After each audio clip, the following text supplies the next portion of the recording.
Salut tout le monde, j'espère que vous allez bien. Attendez.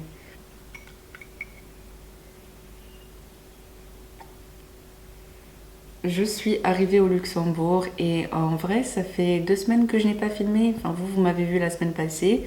Mais bon, ça fait un moment que je ne me suis pas posée devant la caméra pour me filmer, ça fait un moment que je ne me suis pas maquillée tout court et ça m'a vraiment manqué. La vidéo d'aujourd'hui, c'est en quelque sorte la suite de mon rangement make-up. On va réaliser ce look avec rien de nouveau, ce sont les produits que j'ai rangés dans mon kit de voyage. Il y a certains produits que je n'avais pas utilisés depuis longtemps, d'autres produits que j'avais envie de retester. En tout cas, il n'y a rien de nouveau, vous avez déjà vu tout ça et j'avais juste vraiment envie de me maquiller aujourd'hui. Surtout, n'hésitez pas à vous abonner à ma chaîne si ce n'est pas déjà fait, de cliquer sur like et sans plus tarder, on va commencer la vidéo. On va commencer par les yeux. J'ai envie de faire un look smoky marron. Pour ça, je vais utiliser la base Color Intensifying de la marque Essence.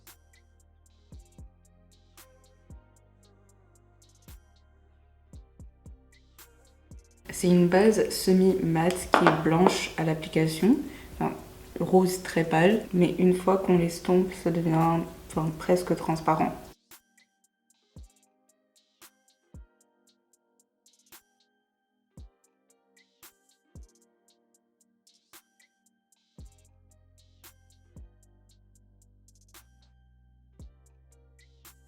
J'ai dépassé un peu de ce côté-là, mais c'est pas bien grave. Je prends une petite pause pour épiler mes sourcils.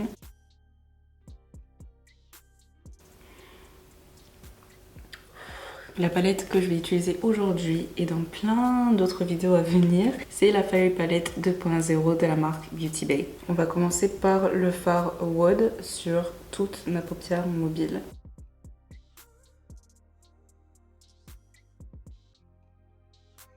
Ils ont appelé ça la palette 2.0 parce qu'ils ont augmenté la pigmentation des fards. Après l'avoir utilisée à quelques reprises, j'avoue que la pigmentation est plus forte dans cette palette. J'ai mélangé les fards Bagel et Spice pour estomper les bords.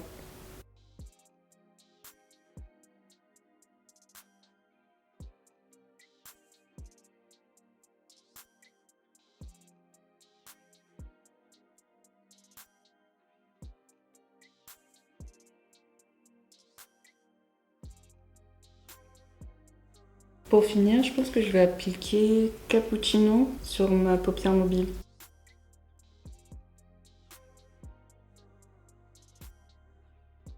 C'est une petite différence, mais pour moi ça change tout. J'ai envie d'accentuer la partie externe de ma paupière avec le fard Wood, qui est un marron encore plus foncé que Warm.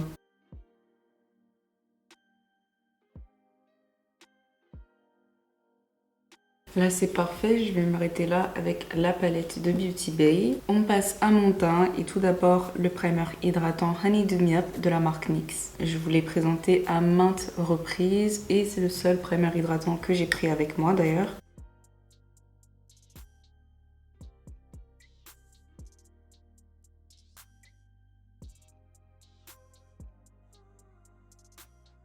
Sur ma zone T, ce sera le Poreless Putty Primer de Elf.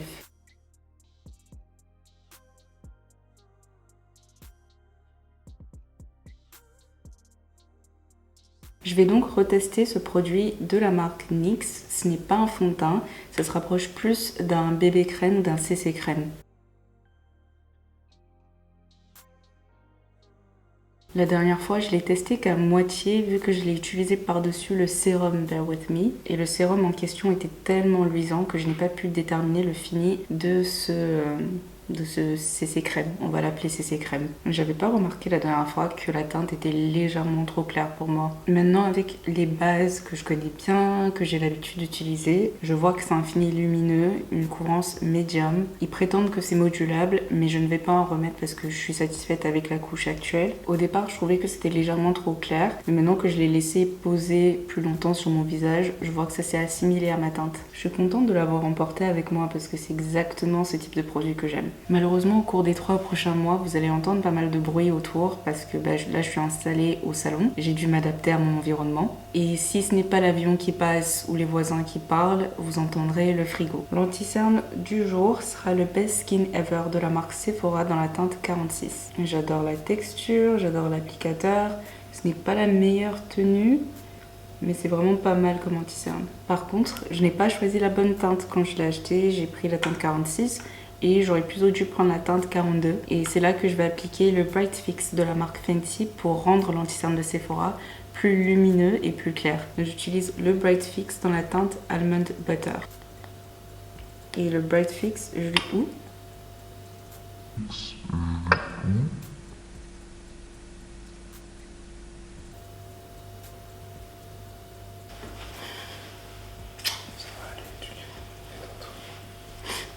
Ok. Bonjour tout le monde, j'espère que vous allez... Non. Salut tout le monde, j'espère que vous allez bien. Ouais, c'est ça. Tu souris comme quelqu'un d'amoureux, ça. Mais je le suis. Je voulais juste que tu le dises à la caméra. J'ai ramassé tout ce qui s'est renversé sur moi et je l'applique sur mon visage. Ah, rien ne va aujourd'hui. Parce que dans tous les cas, je me dis que le format fait que je ne peux pas remettre le produit à l'intérieur, donc vaut mieux utiliser ce que je peux sur mon visage. Bon, je vais devoir essuyer l'excès sur un mouchoir parce que c'est trop. J'aime bien le mélange des deux et ça me rappelle la teinte Chestnuts du Born This Way de Too Faced. Heureusement que je vais nulle part et que je suis pas pressée parce que c'est la deuxième fois déjà que je fais cette vidéo. La première fois j'ai fait une erreur aussi, mais je suis déterminée à filmer aujourd'hui parce que ça fait trop longtemps. L'anti-cerne restera toujours ma partie préférée de ma routine parce que je trouve que ça change tout. Bon, ça a failli être catastrophique aujourd'hui, mais on a évité le pire. Pour fixer mon anti-cerne, la poudre Laura Mercier dans la teinte Translucent Honey. Je dis cette phrase exactement de cette manière au moins une fois par semaine.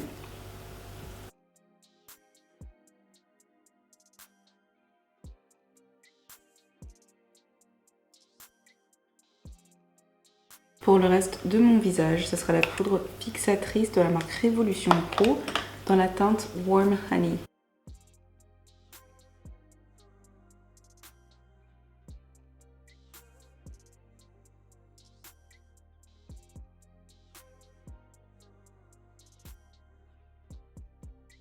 Pour atténuer l'effet poudreux de mon visage, je vais appliquer le spray de Skindinavia.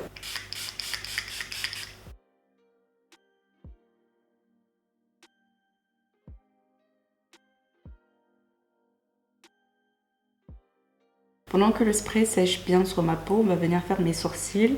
Et aujourd'hui, je vais utiliser le crayon Elf dans la teinte Deep Brown.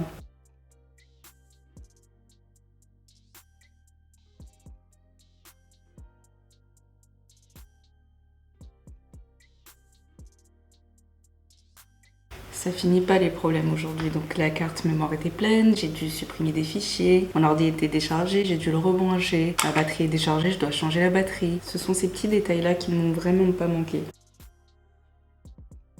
En plus, quand je branche mon ordi pendant que je filme, ça fait du bruit. Au moins, malgré tout ça, mes sourcils sont corrects. Je vais utiliser le bronzer de Beauty Bay dans la teinte Oak. J'ai vraiment besoin de réchauffer mon visage là parce que j'en ai toujours besoin, mais là plus que d'habitude. Vu la quantité excessive d'anti-cerne, je l'ai étalé plus loin. Et le bronzer va venir concentrer cette luminosité sur le centre de mon visage.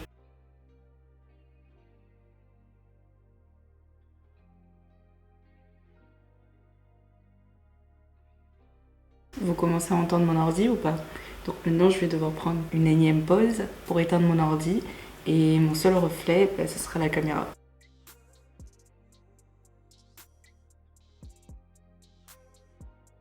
J'ai sorti un blush que je n'ai pas utilisé depuis un moment, celui de Milani dans la teinte Sunset Passionné.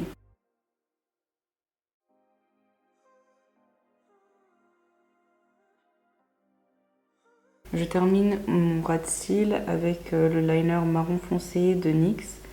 Le nom de la teinte c'est Deepest Brown. Ensuite, je vais tout simplement utiliser les fards mat de ma transition pour l'estomper. Je montre rarement cette étape, je dirais même jamais, mais je prends toujours le pinceau que j'ai utilisé pour estomper mes fards, sans matière supplémentaire, et je viens estomper davantage les bords. Vu que j'utilise l'anti-cerne après avoir fait ma paupière, ça efface les fards un peu. Et repasser dessus me redonne ce look diffus. J'ai pas envie de mettre de faux cils aujourd'hui, juste le Lash Freak Mascara de Urban Decay.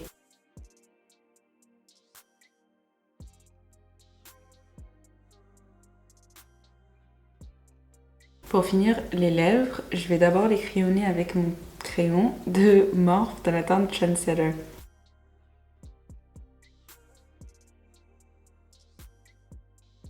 Et comme gloss, celui de Elf, celui de leur gamme Retro Paradise dans la teinte A Moment.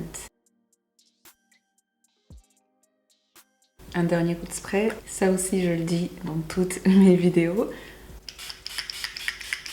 Voilà le look d'aujourd'hui. On a eu pas mal de péripéties sur le chemin, mais bon, je suis super contente du résultat final et ça m'a fait vraiment plaisir de recommencer à filmer. Surtout n'hésitez pas à vous abonner à ma chaîne si ce n'est pas déjà fait ou de cliquer sur like si vous avez apprécié ce look. On se retrouve dans la prochaine vidéo.